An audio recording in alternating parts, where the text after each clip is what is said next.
자, CFP 세계에 오신 걸 환영합니다. CFP가 재밌는 내용들이 많아요. AFPK하고 다 AFPK에서 경험해 보셨겠지만 재무설계가 그렇게 어려운 부분은 아니거든요. 근데 이제 CFP는 거기다 이제 재무계산까지 해서 시험은 이틀에 걸쳐서 보죠. 전체적으로 내용들이 어렵거나 까다롭거나 그렇다는 것보다는 좀 문항이 좀 많다라는 것, 그 다음에 책이 좀 많이 두껍다는 거. 그래서 처음에 접근할 때는 책 분량이 뭐 이렇잖아요. 그냥 부교재 분량도 이만큼이고 그러다 보니까 양이 너무 많고 해서 부담이 가시는데 사실 내용들 뒤져보면 별 내용 없어요. 크게 뭐 어렵지 않으니까 우리 가볍게 한번 접근 한번 해보자고요.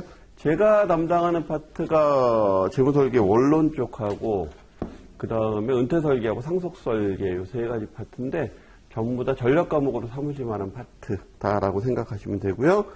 크게 어렵거나 뭘 많이 외워야 되거나 하는 것보다는 기본적으로 이해를 잘해야 되는 파트 쪽에 해당이 된다라고 보면 되고요. 제가 담당한 파트는 이제 투자는 공식을 이제 외워야 되는 부분이 있고 부동산도 외워서 푸는 형태 사례 문제 같은 경우는 좀 외울 게 많은데 지금 요번 차시할 원론 같은 경우에는 외우는 것보다는 익숙해지는 거. 그래서 CFP 시험은 익숙해지는 게 더 중요한 것 같아요. 오지선다이기 때문에.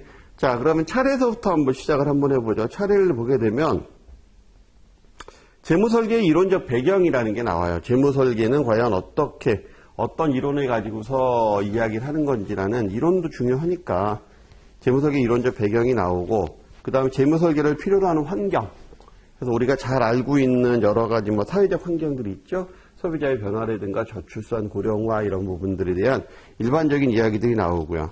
그 다음에 재무설계가 어떤 것들이 있는지 해서 종합재무설계다 그러면 우리가 지금 받으신 책, 그쵸? 7과목에 해당하는 책과 그 다음에 그 재무설계 사례집까지 다 포함하는 그 모든 걸 다 하는 게 이제 종합재무설계면 그 중에서 하나씩만 띄어나서 하는 게 이제 단일재무설계인데 그 다음에 이제 CF 자격 인증자의 우리 A 과정에서도 전문 지식, 전문 기술, 전문 능력 이래갖고 그거 골라내는 게 조금 수월하지 않았잖아요. 그렇죠? 얘도 마찬가지로 그 내용을 조금 더 심도 있게 적어놨다. 사실 거기서 거기에 내용 자체는.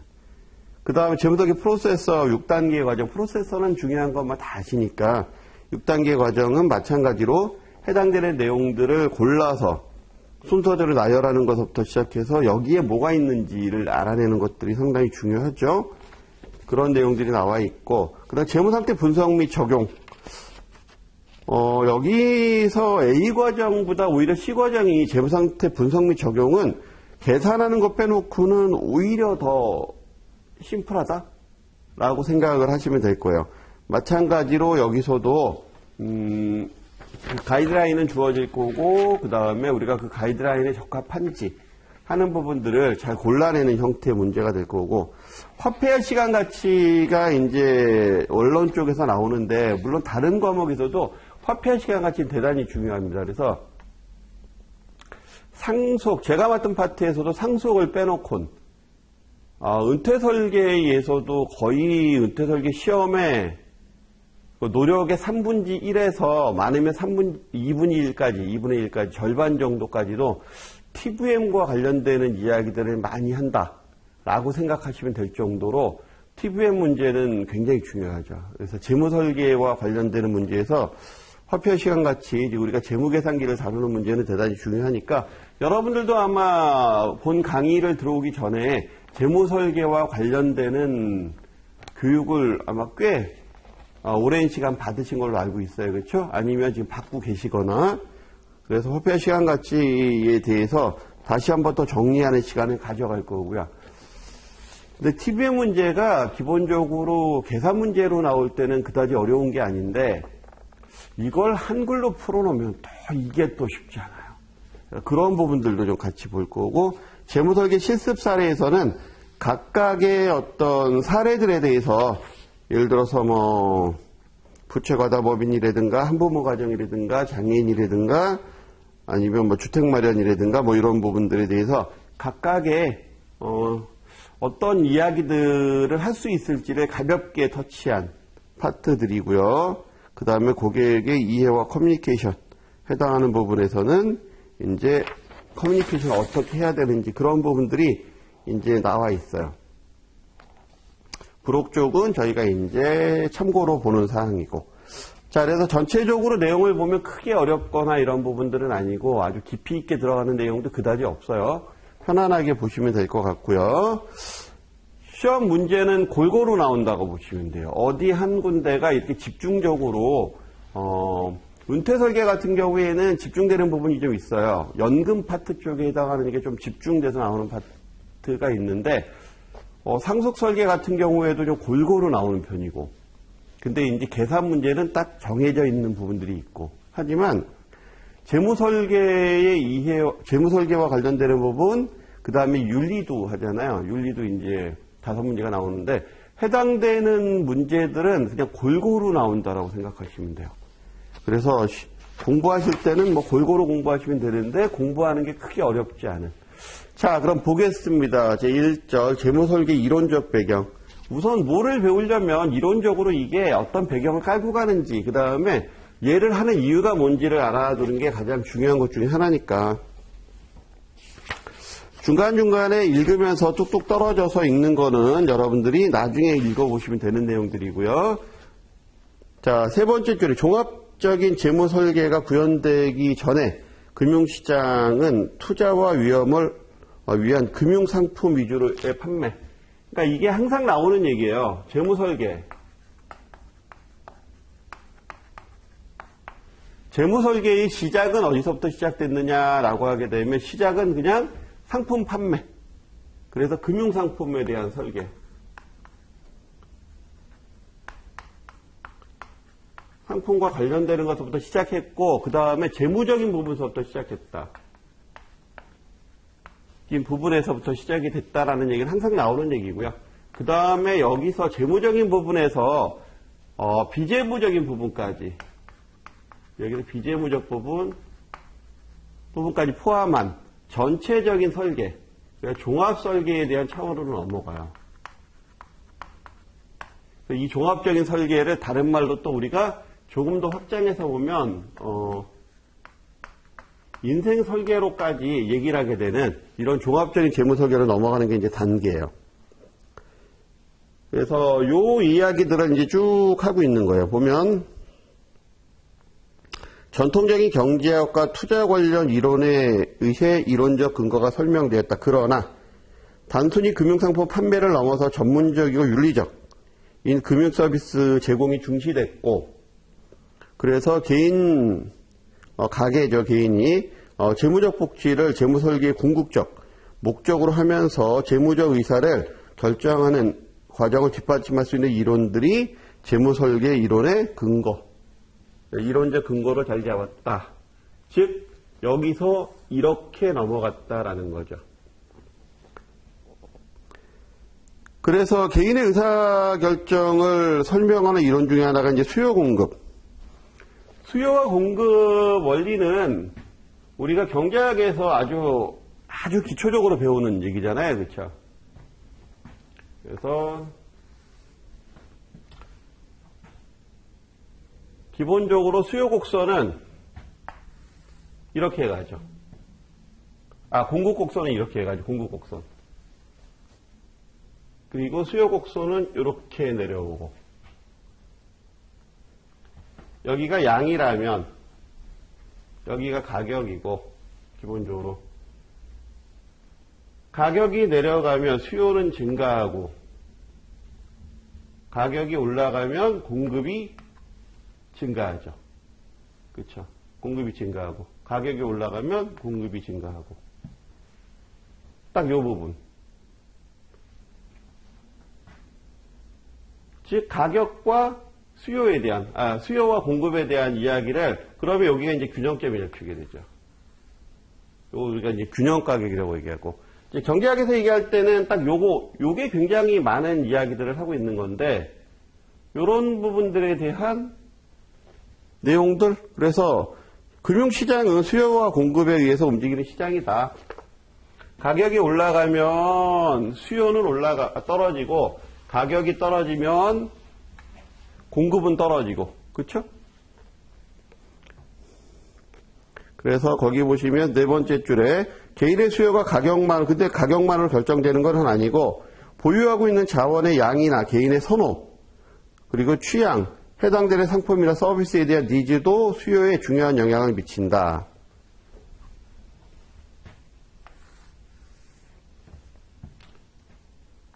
우리가 이걸 가격과 수요라고 보면 가격이 움직임에 따라서 가격이 떨어지면 수요가 떨어지고, 가격이 떨어지면 수요가 올라가고, 가격이 올라가면 수요가 떨어지는 이런 부분에 대한 기본적인 부분도 있지만 또 뭐가 있다? 이거 우리가 이제 곡선상의 이동이라고 얘기하거든요. 경제학에서는.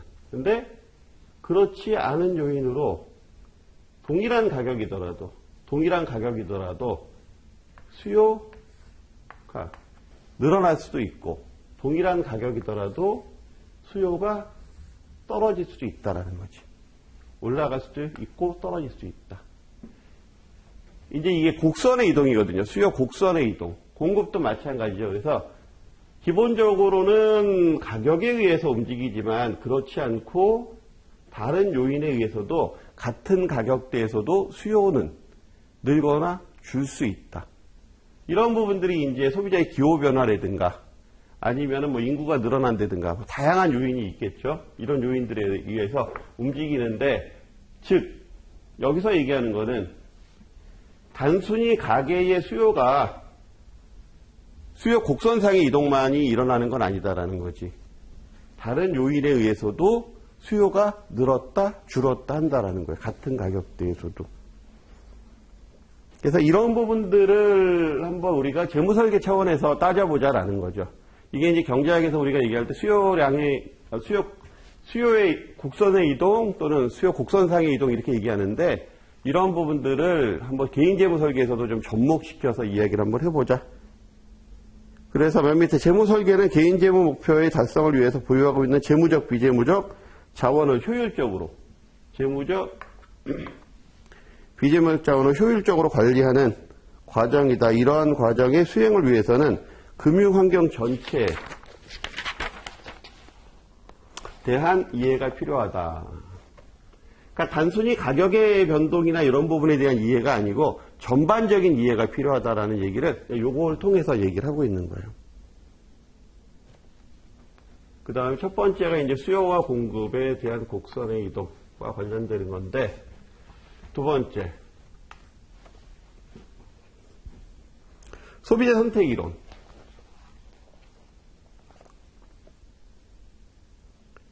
소비자 선택 이론에서는 기본적으로 뭘 전제로 깔고 가냐면, 이게 수요 공급이고요. 공급, 곡선. 공급은 이제 이렇게 움직이죠. 이렇게. 공급도 마찬가지로 이렇게 움직이는 거고, 수요 공급 뭐 원리에 대한 부분이었고, 그러면 여기 소비자 선택 이론은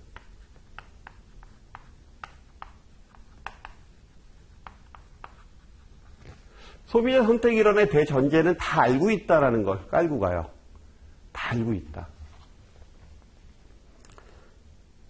자, 거기 보시면 소비자는 주어진 자원 내에서 자신의 선호 체계에 대해서 체계에 따라 자원을 배분하고 최대한의 효용을 얻을 수 있는 선택을 하고자 하는데, 이러한 개인의 선택 행위를 선택을 설명하는 이론이 소비자 선택 이론이다. 즉 최대한의 효율성, 최대의 효율, 최대의 효용을 느낄 수 있는 거, 그런 부분들. 그래서 가장 효율이 높고 가장 효용이 높은 선택을 하는 부분, 이게 소비자 선택 이론이다라는 거죠. 기본적으로 깔고 가는 건, 효용이라고 표현하죠.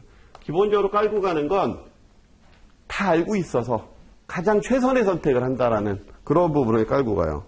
이 이론에서 개인은 모든 상품에 대해서 자신이 더 좋아하고 덜 좋아하는 상품을 일관성 있게 비교하고 그래서 선호의 완비성과 이행성이 있다라고 하는 거고요.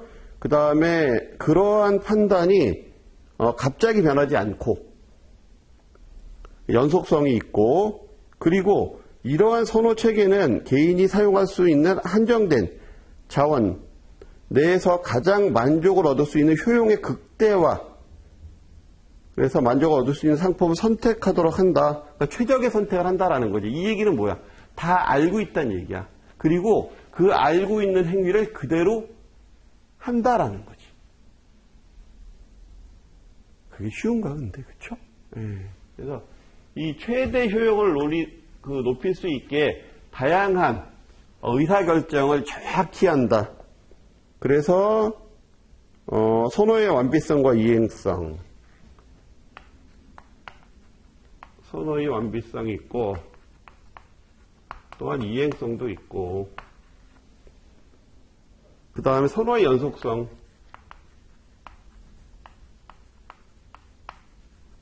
선호의 연속성은 흔들리지 않는다는 거지. 그쵸?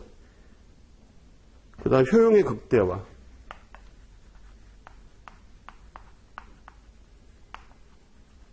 최대의 효용을 노린다는 거, 최적의 선택.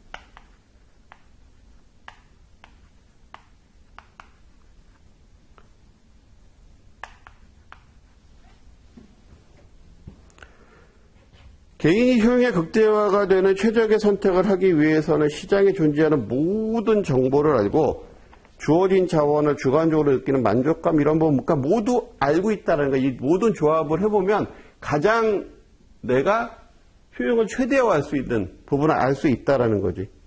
근데 거기에 보시면 이게 이제 핵심이에요. 그러나 소비자는 완전한 정보를 갖기도 어렵고, 그 다음에 선호의 변화가 있을 수도 있으며 항상 이성적이지 않기 때문에 이러한 점이 반영되지 않았다는 한계가 있다.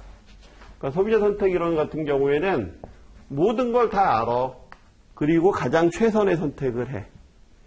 근데 우리가 저 이론이 기본적으로 안 맞을 수밖에 없다, 또는 안 맞는다는 걸 우리가 항상 현실적으로 느끼고 있는 게, 직장인들 점심 먹으러 갔을 때 언제나 최선의 선택을 해서 가장 좋은 점심을 항상 먹고 오나요? 그렇지 않잖아. 그렇죠?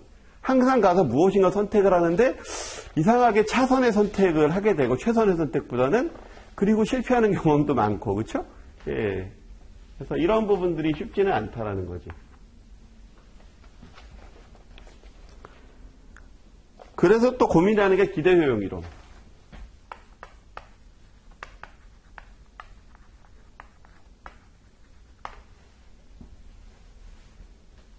값이냐 효용이냐, 기대값이나 기대효용이냐를 어느 걸 중시하느냐는 건데, 효용을 중시를 하죠. 그러니까 기대값보다는 값이나 기대효용이냐. 그래서 이제 기대효용에 대한 이야기를 하는 건데,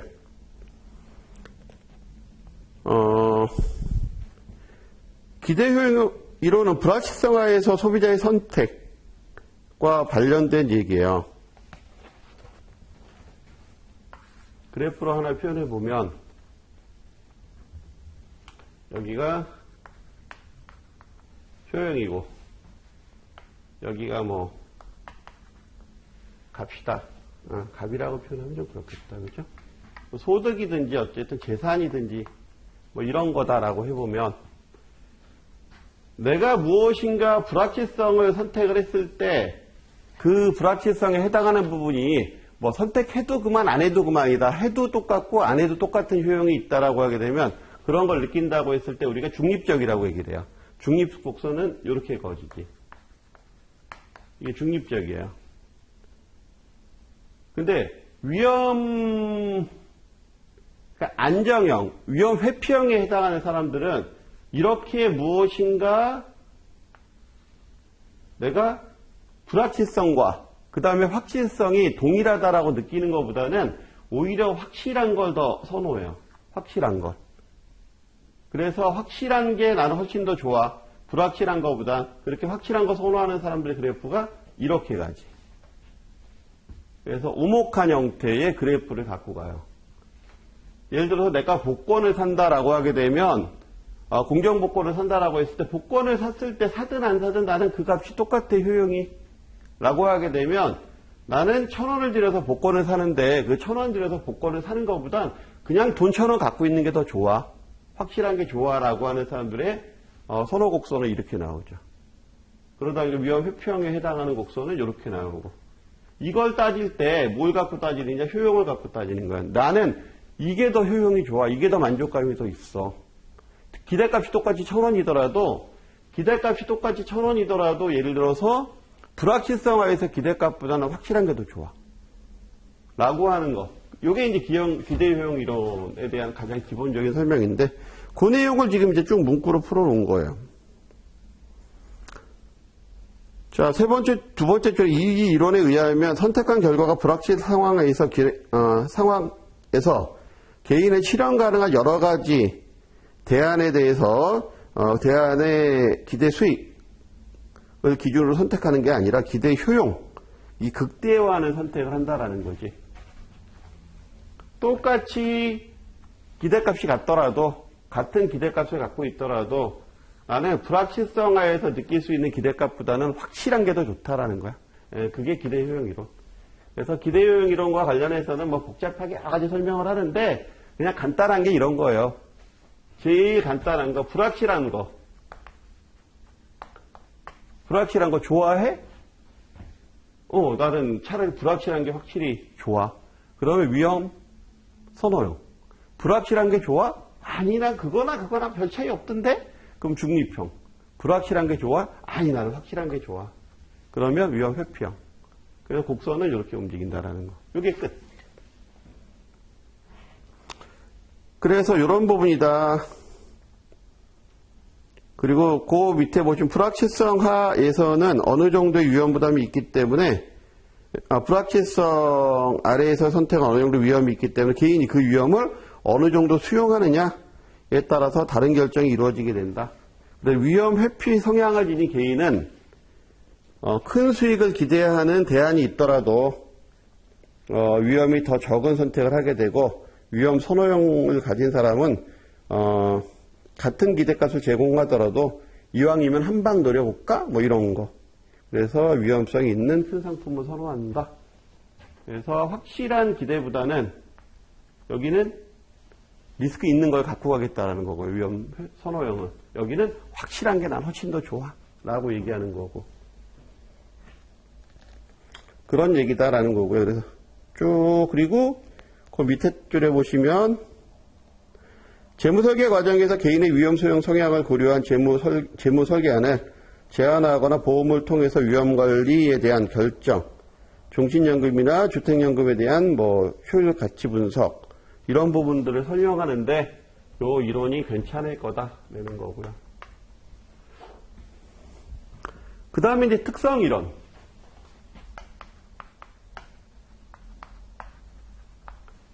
여기서 잠깐 중간 정리를 한번 해보면 이런 얘기예요. 수요 공급 곡선에 의한 수요 공급의 이론에 의하면 순수하게 가격만 갖고 변동 일어나진 않는다라는 얘기를 좀 하고 싶었던 거고, 소비자 선택 이론에서는 모든 건 다 알고 있다고 시작하는데 사실은 그렇지 않다는 얘기를 좀 하고 싶은 거예요. 기대 효용 이론도 기대값보다는 효용을 따라간다라는 거지, 사람의 마음은. 그래서 위험 회피, 선호, 중립형 이런 마음을 갖고 간다라는 거고, 특성 이론은 이거는 상품을 따라간다라고 보면 돼요. 그러니까 그 안에 있는 어떤 물건에서 느낄 수 있는 그런 가치들, 그런 거를 따라간다라는 게, 그래서 여기 보시게 되면 그 특성 이론을 저는 그냥 한마디 설명할 때 명품 선호? 이런 것도 생각해 볼 수 있어요. 같은 가격이더라도. 이왕이면 좋은 물건을 사고자 하는 게 사람들인데 그렇지 않고 훨씬 더 비싼 물건임에도 불구하고 근데 성능도 좀 떨어진다는 걸 알면도 불구하고 사는 게 있어. 요즘에는 성능이 굉장히 많이 개선이 되고 하기는 했는데 오토바이가 무지하게 비싸면서도 그다지 연비가 좋거나 그러지 않은 오토바이가 있어요. 요즘에 상당히 좋아졌어요, 성능이. 근데 전에는 그랬어. 근데 뭔가의 상징이야. 자유의 상징이야. 뭔가, 할리 데이비슨, 이런 거. 멋있잖아요. 이렇게 딱 타고 이러고 가는 거, 그쵸? 예, 그 오토바이 가격은 되게 비싼데요.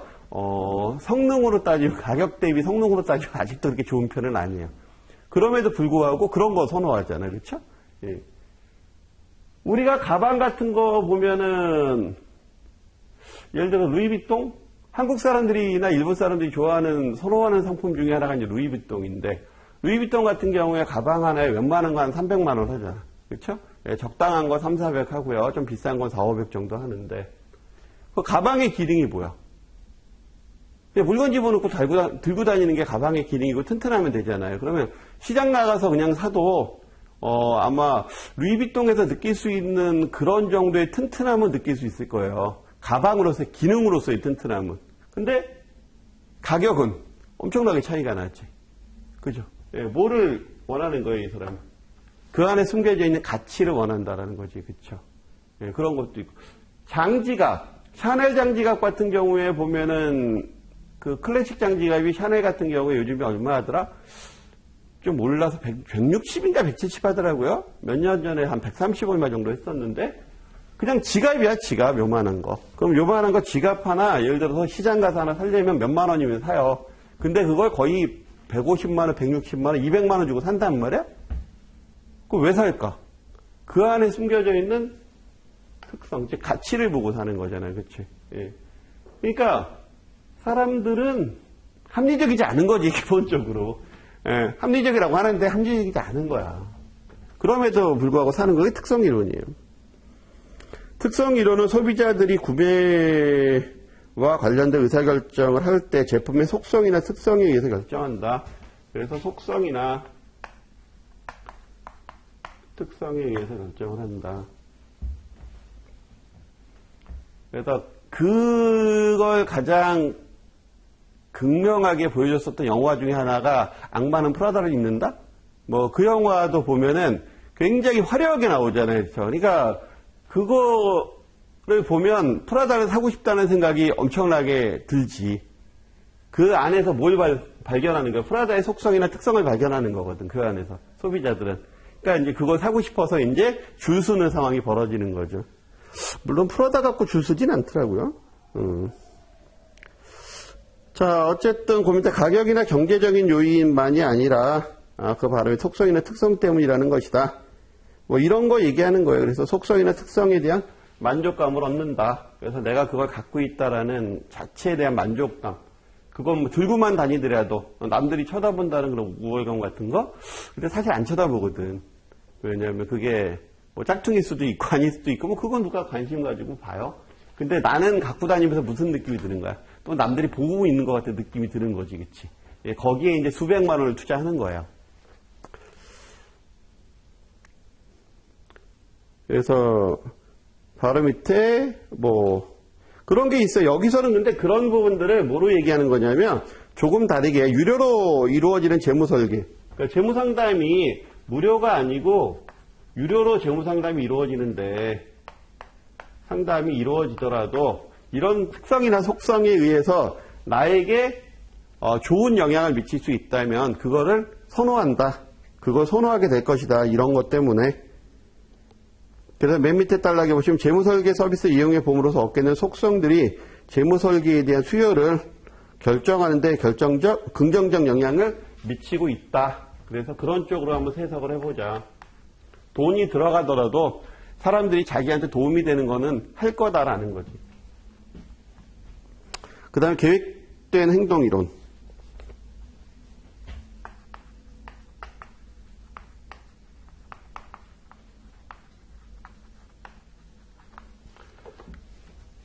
계획된 행동이론을 그냥 설명하기엔 사실 저게 살짝 어려운 이야기이기는 한데 최대한 편안하게 얘기를 할게요. 자, 계획된 행동이론이다라고 하는 것에서 보면 합리적 행동이론에 대한 지각된 통제감이라고 하는 변수를 추가했다. 그러니까 합리적 행동이론. 자, 사람은 합리적인 어떤 여건이 갖춰지면 사람은 행동을 한다. 예를 들어서 연금 상품이 중요하다고 느꼈다. 그리고 다른 사람들도 다 그 상품이 중요하다고 얘기를 한다. 그리고 나도 그렇게 느낀다. 그러면 연금을 구입한다. 이게 이제 합리적인 행동이에요. 왜? 남들도 그렇게 느끼고 내가 그렇게 행동했을 때 남들도 잘했다라고 얘기를 하고 나도 그렇게 했을 때가 맞다라고 생각이 되면 그렇게 행동을 할 거다라는 게 이제 합리적 행동 이론인데 간단히 보면 근데 내가 연금을 구입하려고 가다 보니까 루이비통이 앞에 보여. 내가 돈이 있는데 요걸 사고 다음 달부터 연금을 할 수도 있고 아니면 요걸 포기하고 내가 지금 연금을 할 수도 있어. 그러면 합리적 행동 이론에 따르면 내가 이걸 사는 것보다는 이 행동을 하는 게 사회적인 어떤 주관적인 규범도 그렇고 그러니까 사회적인 규범도 그렇고 행동하는 의도나 모든 것들이 다 이거야. 근데 안 해. 그리고 딴 거 해. 또는 그걸 자꾸 포기를 해. 뭔가 하나 제약이 있으면 그 제약을 핑계 삼아서 포기를 해. 이게 이제 사람이다라는 거니까 사람은 이게 합리적인 행동을 하지 못한다라는 부분. 그러다 보니까 지각된 통제감.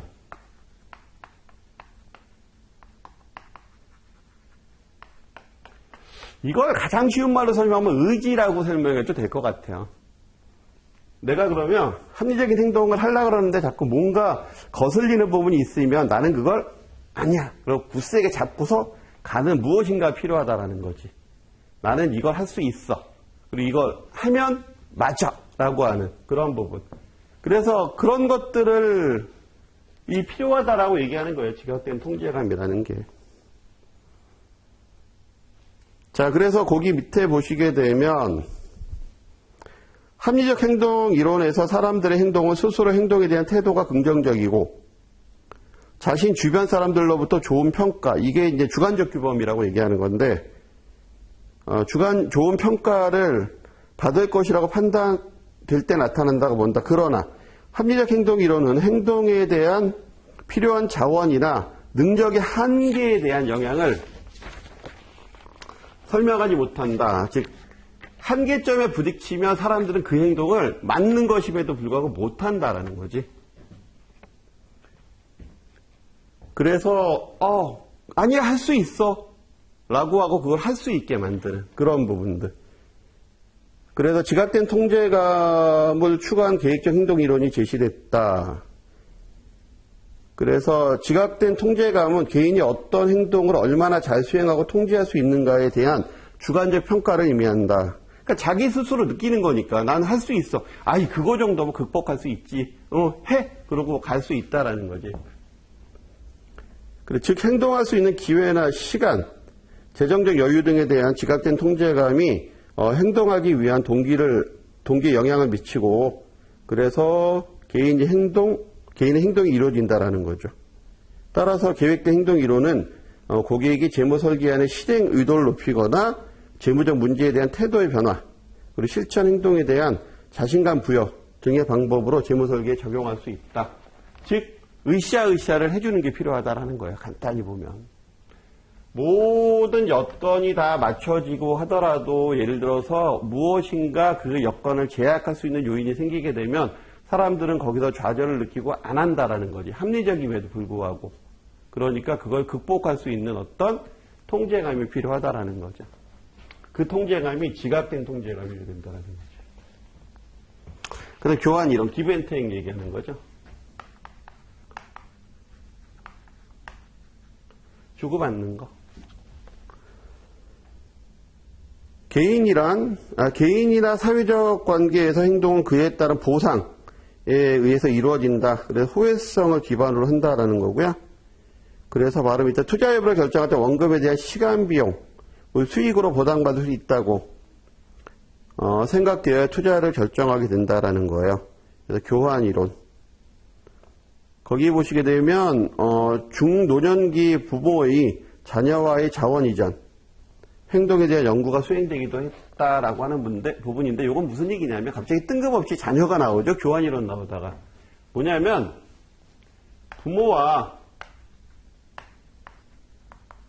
자녀를 이야기할 때 몇 가지 이론이 있어요. 몇 가지 이론이 있는데 그중에서 좀 극명하게 좀 갈리는, 어떻게 보면 제 생각에 갈리는 이론이 교환 이론하고 호혜 이론이에요. 두 가지. 그래서 부모가 자녀한테 무엇인가 해줄 때 그건 자녀이기 때문에 당연히 무한하게, 무한한 사랑으로 해준다라는 부분이 이제 호혜성 이론이라고 보면, 교환 이론은 아니야, 이렇게 해줌으로써 뭔가 자녀가 자주 찾아온다든가, 그러니까 예를 들어 자녀한테 용돈을 주니까 자녀가 나한테 말을 잘 듣고, 그 다음에 뭐 출가한 자녀한테 무엇인가 해주기 때문에 그 아이들이 자주 찾아오고, 그러니까 주고받는 관계다라고 얘기하는 게 교환 이론이고, 뭐 이런 부분이에요. 그러니까 간단히 보면은 은퇴 설계나 이런 재무 설계에 있어서 재무 설계를 함으로써 무엇인가 이득이 있는 그런 부분이었을 때만 한다라는 뭐 그런 형태인데, 실질적으로는 교환 이론으로 움직인다라고 하기에는 또 문제가 있는 부분이 있어요. 뭐냐면 내가 재무 설계를 열심히 했는데, 그렇게 예를 들어 종신보험에 예를 들어서 내가 연금보험에 가입을 했어. 종신연금에 가입을 했어. 그리고 내가 들어간 돈이 꽤 돼. 근데 내가 만약에 중간에 사망하게 되면 나는 수익도 안 나고 원금도 제대로 못 받은 상태에서 사망을 한다. 그래도 사실은 연금보험의 역할은 다 한 거거든. 그럼 그걸 가입해야 되는 게 정상적인 건데,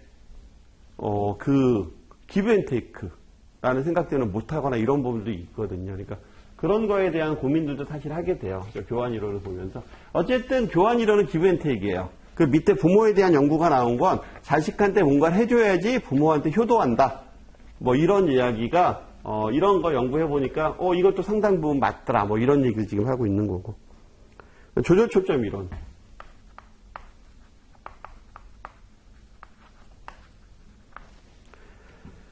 항상 초점과 예방 초점이 있다라는 거, 그러니까 적극적이냐 아니면 소극적이냐라고 하는 얘기를 하는 거예요. 그래서 거기 보시게 되면 향상 초점과 예방 초점과 예방.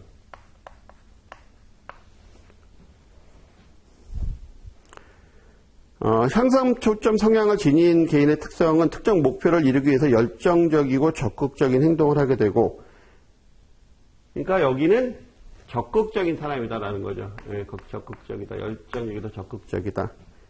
그 다음 예방 초점 성향을 지닌 개인은 목표를 달성하기 위해서 어떤 행위를 할 때 소극적 행동을 하게 된다.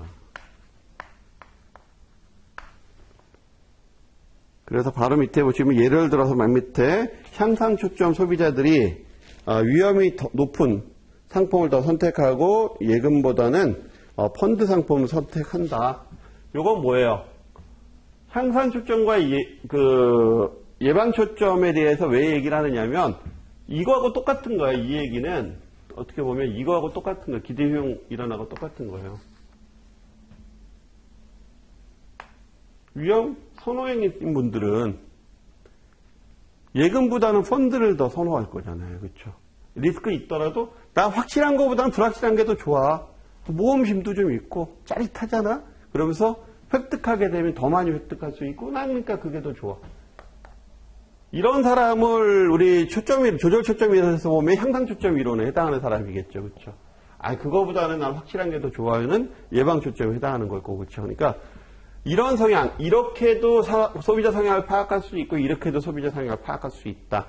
그러니까 이 성향을 파악해서 접근하라고 하느라고 이제 이 이론이 있는 거죠.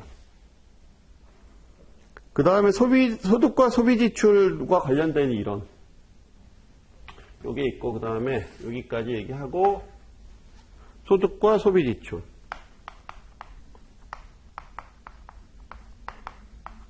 출과 관련된 이론이 있는데, 보면 가번의 절대소득값을.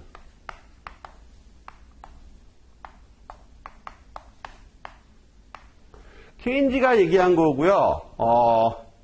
대공황 때, 우리가 대공황 그러죠. 대공황 때 과연 경제를 어떻게 부흥시키고 세상을 어떻게 바꿀 것이냐라고 얘기를 할 때, 우리가 전통적 경제학에서는 그냥 기다리면 된다. 기다리게 되면 그게 해결이 된다라고 얘기했을 때 무슨 소리냐, 그거 기다리다가 다 굶어 죽는다 라고 얘기하면서 나왔던 이론이 뭐냐면, 소득을 늘려주면 소비가 늘어날 거고, 그렇게 되면 경제는 살아서 돌아갈 거다라고 얘기하는 그 얘기를 이제 개인재무 설계에 갖고 온 거예요. 그러니까 이게 개인재무 설계를 위해서 만들어진 이론은 아니고 대공황을 극복하기 위한 하나의 방법으로 해서 케인즈 경제학에서 얘기하는 가장 핵심적인 이야기, 소득을 늘려주면 소비는 늘어날 거다라는 얘기를 갖고 온 거예요, 단순히. 그래서 개인의 소비는 그들이 가지고 있는 절대적인 소득에 의해서 결정된다는 것이다. 그래서 소득이 증가하면 소비는 증가하고, 그렇지만 이제 소득이 증가하는 데 있어서 또 한 가지 중요한 점은 언제나 이 소득이 늘어나면 다 소비가 되느냐? 그렇진 않다라는 거지. 그러면서 얘기하는 게 한계, 효용 체감의 법칙, 뭐 이런 거 얘기하는 거예요. 그래갖고, 거기서 보게 되면 한계 소비 성향은 줄어든다라는 거죠. 그래서 소득의 증가분이 모두 소비로 이어지진 않고 일부만 소비에 반영이 된다. 그러니까 소득이 있으면 여기서 세금을 빼고 이러면 이제 가처분 소득이 나올 거다. 이 가처분 소득이 나오는데 이 가처분 소득은 소비하는데 상당 부분 쓰일 거고 그리고 나머진 저축을 하는데 쓰일 거다. 자, 저축을 하는데 쓰이면 저축을 한 거는 또 어떻게 돼요? 이건 또 투자로 해서 이제 또 쓰일 거니까 전체적으로 보면 이런 선순환에 갖고 갈 거다라고 얘기하는 게 요게 이제 케인즈가 얘기하는 부분이에요. 그래서 한계 소비 성향이 0보다는 크지만 1보다는 작고 소득이 있는 걸 다 쓰지는 않을 거고 소득에 대한 비율인 평균 소비 성향은 한계 소비 성향보다 항상 크다. 뭐 이거는 뭐 당연한 얘기니까 그래서 요 얘기를 하고 있는 거고 그 다음에 상대소득 가설.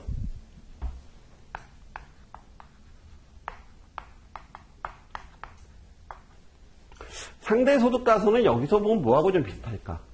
요거랑 좀 비슷할 것 같아요. 요거하고. 딱 이거는 아니지만 어쨌든 이런 거. 내가 속해 있는 집단이 이렇게 행동을 하면 나도 그렇게 행동을 해야 되는. 그래서 일정한 소비 패턴을 나는 그 그룹에서는 이어나가고 싶은 뭐 그런 부분들. 상대소득 가설. 소비를 결정짓는 소득이 자신의 소득보다는 자신의 상대적 위치에 의해서 결정된다. 그래서 상대적 위치. 내가 지금 속해 있는 내 친구들이 전부 다 명품을 다 갖고 다녀요.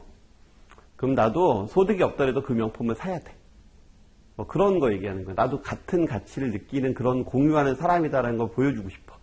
뭐 이런 것들. 그래서 톱니 효과는 그래서 거기 보면 전시 효과라고도 나오죠. 톱니 효과가 전시 효과로 설명이 된다. 톱니 효과는 소득이 증가했을 때 소비도 증가하지만 소득이 감소하게 되더라도 소비는 감소하지 않는다라는 거지. 톱니가 거꾸로 돌아가는 경우는 좀 힘들다라는 거예요. 그 부분을 얘기하는 거고. 그러니까 소득 증가가 소비도 증가하지만 그 이후에 소득이 떨어졌다라고 하더라도 소비가 떨어지지는 않는다라는 거예요. 전시 효과는 개인의 소비 수준이 자신의 소득 수준에서 결정되기보다는 자신의 속하는 그룹 거기에서 결정이 된다라는 게 이제 이 톱니 효과하고 전시 효과는 상대적이다라는 거죠. 내 개인 주관적이 아니고 상대적이다라는 거예요. 나의 소비 성향은 상대적이다. 우리 동네가 기본적으로 부촌이야. 근데 사실 나는 소득이 별로 그렇게 많지 않아. 어쩌다가 보니까 여기 이사 와서 살게 됐어. 근데 우리 동네 수준은 전부 다 부촌이라서 기본적으로 생활비가 한 2천만 원씩 들어가. 근데 나는 700만 원뿐이 못 벌어. 예를 들어. 그럼 700만 원 정도의 월소득이라도 상당한 소득임에도 불구하고 그러면 그 정도 소비 수준에 맞춰야 되는데 남들 가는 거 똑같이 가려고 노력을 해.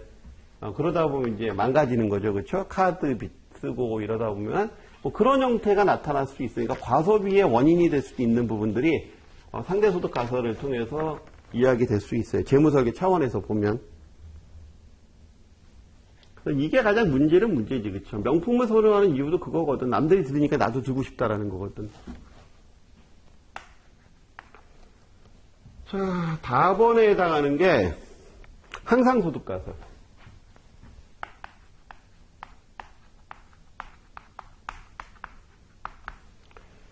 엄밀히 보면은 우리 교재에서 나와 있는 내용은 아니지만 엄밀히 보면 절대소득가설을 케인즈가 저렇게 얘기를 하니까 전통경제학에서 그 반론으로 들고 나온 것 중에 하나가 항상소득가설이에요.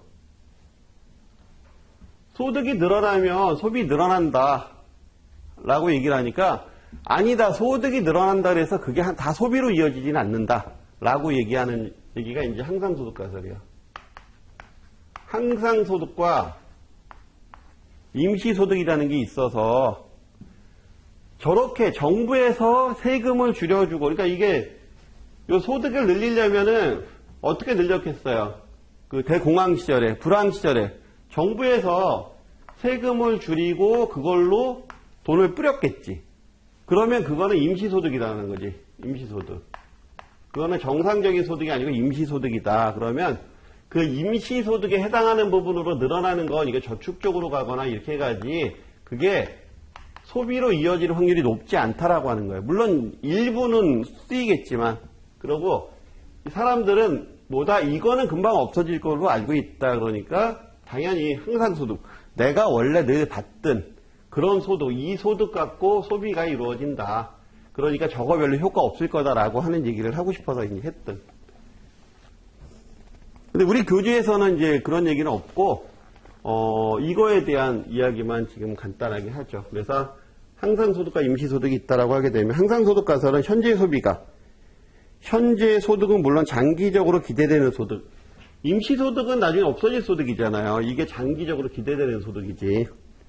그러니까 이 소득에 의해서 움직인다라는 거죠. 기대되는 등 일생에 걸쳐서 획득할 수 있다라고 하는 평균소득. 이게 이제 항상소득이다. 평균소득이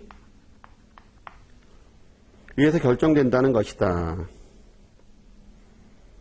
그래서 그 밑에 보면은 소비도 항상소비와 임시소비로 구분하고 그래서 임시소비와 임시소득은 서로 독립적이다라고 가정을 했고 실제 소비에 영향을 미치는 것은 뭐다? 실제 소비에 영향을 미치는 건 항상소비다. 항상소득이다. 그래서 그 얘기를 쭉 밑에서 지금 하고 있는 거예요. 그래서 그렇긴 하지만 임시소득이 꾸준하게 이어질 수 있다라고 하게 되면 이것도 이제 영향을 미칠 수 있죠. 그래서 그 얘기를 쭉 하고 있는 겁니다. 그래서 예를 들어서 평균소득이 증가하지 않는다면 소비는 증가하지 않을 것이다. 그러나 임시소득이 평생소득에 영향을 줄 정도가 된다면 그거는 영향을 미칠 것이다 라는 거. 그래서 이런 부분들. 요게 이제 항상소득가설. 그 다음에 라번의 생애주기가설.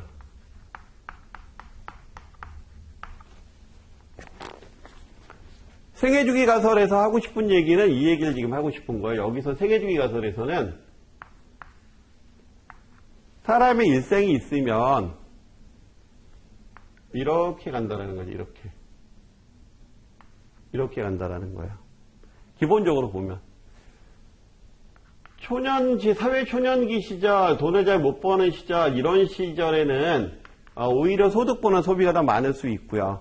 그리고 그 시기가 지나서 소득이 더 많은 시기가 있을 거고, 그리고 은퇴 이후에 소득이 더 적은 시기가 있을 텐데, 그래서 사람은 우리 교재에서 여기만 끊어서 얘기하는데, 돈을 많이 벌 때, 못 벌 때를 대비해서 저축을 하고, 그래서 그 저축의 효과에 의해서, 그걸 절약하는 효과에 의해서 평균적인 소비를 갖고 간다라는 거예요. 평균적인. 사람은 저렇게 행동을 한다라는 거지. 그게 생애주기가설.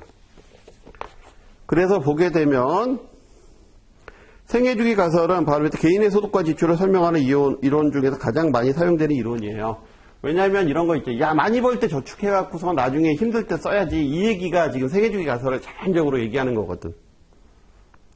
그래서 생애주기가설은 항상소득가설에서와 같이 생애 전체에 거친 평균적인 소득을 기준으로 해서 재무적 의사결정을 한다. 그래서 생애주기가설에 의하면 개인은 생애 주기에 따라서 소득 수준의 차이가 있으나, 그쵸? 소득 수준은 당연히 초에는 적지.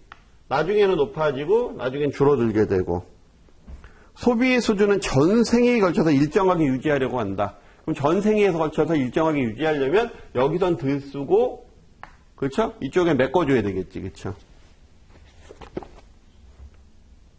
유지하려고 하므로 소비에 비해 소득이 적은 생애 주기에는 대출이 이루어지고 그러니까 대출로 미리 땡겨 쓰고 나중에 소득이 있으니까 그걸로 갚겠다는 얘기예요. 이 식이지, 그치? 이 식이. 소비는 이건데 소득은 이거니까.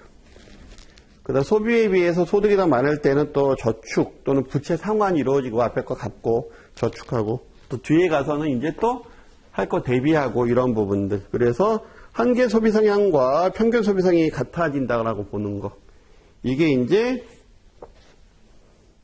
생애주기 가설. 그 다음에 얘기하는 게 이제 생애주기 모델이에요. 생애주기 모형, 생애주기의 개념. 그래서 앞쪽에서 나와 있는 생애주기 가설에 대한 얘기를 다시 한번 설명을 하고 있는 건데, 여기서 이제 생애주기 모형이라는 부분은 조금, 예를 들어서 이런 부분이에요. 생애주기 가설은 이런 거야. 이런 건데, 한 페이지 넘겨보시게 되면, 거기에 보면 사회 초년기, 가족 형성기 쭉 나오죠. 이 생애주기 모형은 뭘 얘기하는 거냐? 생애주기 모형은 뭐죠, 이제?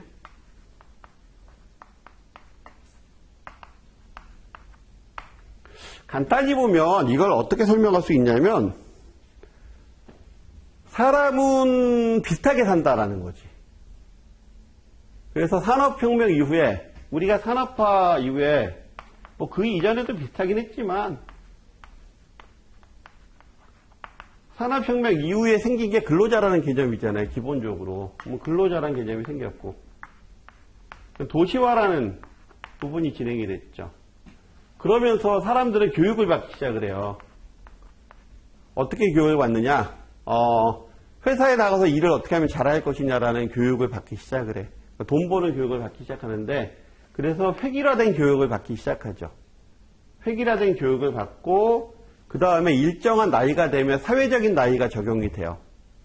우리의 생물학적 나이 말고 사회적인 나이.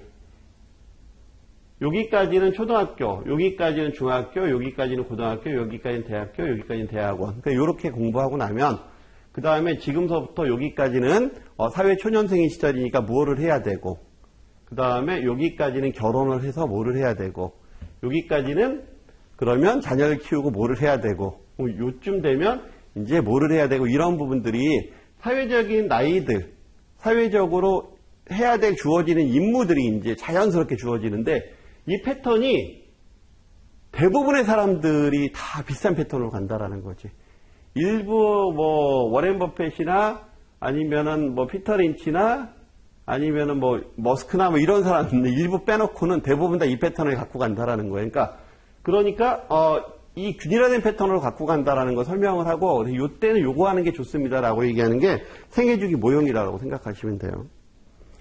생애주기란 개인이 출생 이후 사망에 이르기까지 기간 동안에 연속적으로 경험하게 되는 생애 사건들을 의미한다. 공자님 같은 경우에 우리 요교사니까 15세에 지학을 하고, 그 다음에 20세에 약관이고, 뭐 30세에 이립을 하고, 40세에 불혹, 유혹에 흔들리지 말아야 되고, 뭐 50세에 종심, 60세에 이순, 70세가 까먹었다. 어쨌든 늘 하는 얘기인데, 어쨌든 거기서도 마찬가지로 우리 유교 시대에서도 마찬가지로 요 나이엔 요거 해야 되고, 요 나이엔 요거 해야 되고, 요 나이엔 요거 해야 되고. 가끔가다 이순이라는 거 물어보시는 분들이 있는데 귀가 순해지는 나이라고 생각하시면 돼요. 포용력도 높아지고 뭐 이런 것들. 자, 어쨌든 그런 거예요. 그러니까 그런 거 옛날에도 똑같이 있었어, 이런 게. 그런 식으로 이 나이 때 뭐 해야 되고 이런 것들이. 그래, 전통적인 생애주기와 현대 생애주기가 좀 차이가 있다라는 거죠. 전통적인 생애주기에는 요때 요거하고 요거하고 요거하고 요거 하는 게 딱 들어맞았었다라고 하게 되면, 지금은 약간의 어떤 이벤트들이 중간중간에 들어간다라는 거야. 옛날에 이혼은 어떻게 생각했어? 별로 안 좋게 생각했잖아. 그러니까 이혼도 잘 안 했다고. 힘들어도 참았지. 근데 황혼이혼도 있게 되고 중간에 어떤 조론도 있게 되고 결혼식은 어땠어요? 옛날엔 당연히 결혼하는 걸로 생각했잖아요. 근데 지금은 뭐하러 결혼해요? 그렇지 않아도 되는데 뭐 이렇게 되고 그렇죠? 비혼율도 늘어나고 미혼율도 늘어나고 만혼이 되고 뭐 여러 가지 이벤트들이 발생한다라는 거지. 그러니까 현대 생애주기 가서는 과거하고는 다르게 다양한 삶의 이벤트들이 더 추가되어 있다라는 설명을 하고 있는 거고요. 그래서 생애주기에 대한 이해와 재무설계에 대한 적용을 보게 되면 그렇게 되니까 사람들이 비슷한 패턴의 어떤 흐름을 갖고 가니까 이걸 좀 규격화해보자라고 해서 나온 게 그 표 1-1이에요. 생애주기에 따른 재무 관심사의 점검사항에서 초년생, 형성기, 확장기, 성숙기, 은퇴, 노후기 이 박스 있죠. 예, 저도 이 박스를 대단히 맹신하는 사람은 아닌데 시험에서는 이 박스가 잘 나와. 그래서 다음 중에서 뭐 과정 확장기에 해당하지 않는 것은 또는 뭐에 해당하지 않는 것은 해서 그러니까 요건 잘 기억을 해주셨으면 좋겠어요. 요 박스는 우리 시험 볼 때까지 이제 외우자. 자, 요번 차시 여기까지 얘기하고요. 다음에는 개인이 투자 행동을 설명하는 이론, 그래서 이론에 대해서 몇 가지 더 살펴보도록 하겠습니다. 요번 차시 여기서 마칩니다. 수고하셨습니다.